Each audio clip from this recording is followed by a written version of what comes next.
Buravada doğullayıp bile geldi kim ağlar.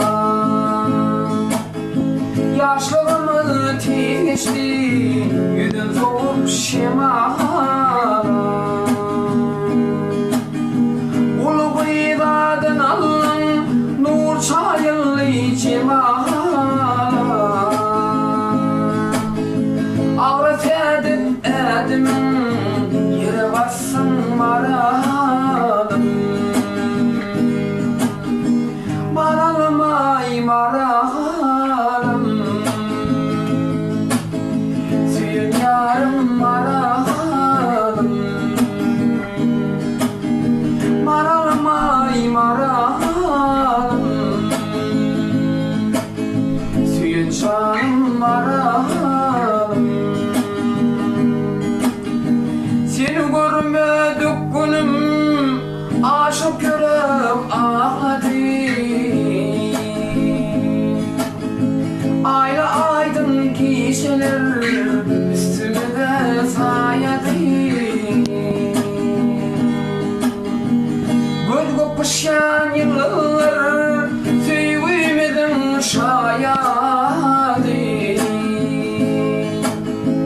Tentekanın çimeni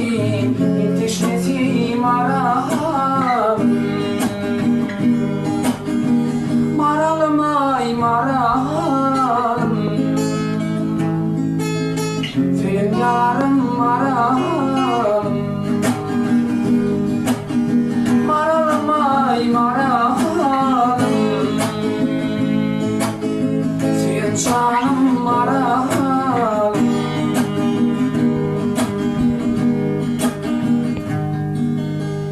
Meleçağın üstünün basanıydım ıylayan.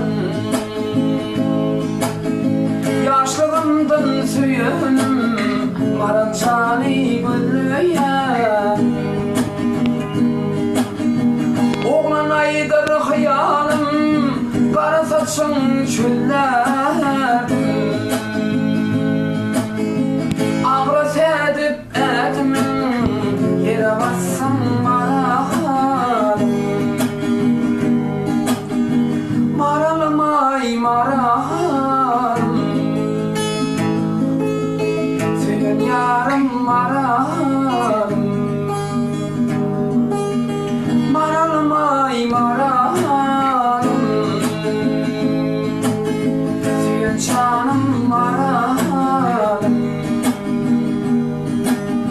Senin ayım maralım.